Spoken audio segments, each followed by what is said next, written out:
గుళ్ళ పక్క పొంటి బడి పక్క పొంటి మహిళలు తిరిగే దగ్గర కూడా షాపులు పెట్టించి దాని పక్క పొంటి సిట్టింగ్లు పెట్టించి తాగబోయించి అక్కడ తాగబోయించి తాగి బయటకు వెళ్ళగానే మన పోలీసులు చెక్ చేసి అక్కడ ఫైన్ వేసి ఇవాళ డబ్బులు వసూలు చేస్తున్నది మా ప్రజల చెమట పైసల విషయం మర్చిపోవద్దు. మరి ప్రజల చెమట పైసలు అందువల్ల ఇలా బయటికి వెళ్తే చాలు ఏదో రూపంలో డబ్బులు కట్టించుకునే ప్రయత్నం చేస్తున్నారు.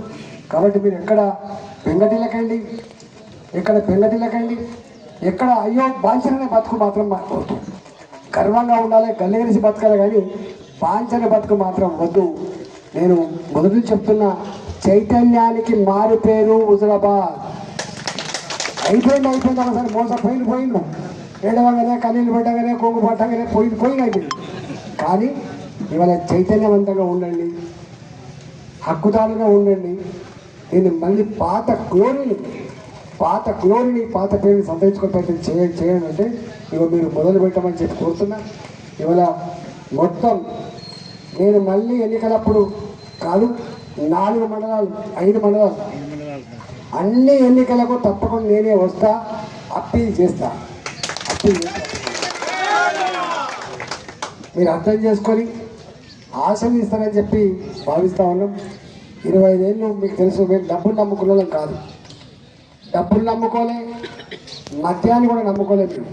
మేము ధర్మం నమ్ముకున్నాం, మేము ప్రజల్ని నమ్ముకున్నాం. మేము ఎక్కడైనా హుజురాబాద్లో ఒక మనిషి ఈరోజు ఈ రాయన్న ఉద్యోగం ఇప్పిస్తా అని చెప్పి 1 లక్ష రూపాయలు ఇచ్చిన చెప్పి చెప్తారా? మీరు ఓ డబుల్ బెడ్రూమ్ ఇచ్చి పైసలు తీసుకుని చెప్తారా?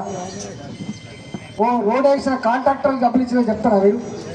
మీరు ఎక్కడ నేను మీకు ఏం చేసిందో చేసి చెప్పుకోవద్దు కాబట్టి చెప్తానండి. నేను చేసి చెప్పుకోవద్దు, మనం ఇచ్చింది మళ్ళీ చెప్పుకోవద్దు కాబట్టి చెప్తానండి. నేను కరగబెట్టుకొని అనేక రకాల బాధలు అనుభవించి దీన్ని నడుపుకున్నాం. ఈ డబ్బుల రాజ్యం, మద్యం రాజ్యం పోవాలంటే ధర్మానికి ఓటేసే ప్రయత్నం చేయమని చెప్పి చెప్తా ఉన్నాం. రాబోయేటువంటి ఎన్నికల్లో మీరు మళ్ళీ ప్రజల మధ్యలో ఉండి ప్రజల నోట్లు నాలుకలాగా ఉండే నాయకులు మీరు గెలిపించుకోండి. మీరు చూస్ చేసుకోండి. మాకు ఈ సర్పంచ్ కావాలి కానీ గెలిపించుకుందాం, కింద మాకు ఎంపీటీస్ కావాలి కానీ గెలిపించుకుందాం, కింద మాకు జెడ్పీటీస్ కావాలి కానీ గెలిపించుకుందాం తప్ప మీరు గాడిదలకు గడ్డి వేసి ఆవులకు పాలు పిండితే రావని ఏదైతే చెప్తారో అట్లాంటి పని జరగకుండా చూసుకోవాల్సిన బాధ్యత హుజురాబాద్ ప్రజానీకం మీద ఉంది. దానికి చెప్పాల్సిన బాధ్యత నాయకుల మీద ఉందని చెప్పి మనం చేస్తూ ఇవాళ చేయనటువంటి మీ అందరికీ కూడా ధన్యవాదాలు తెలియజేస్తూ నమస్కారం. భారత్ మాతాకి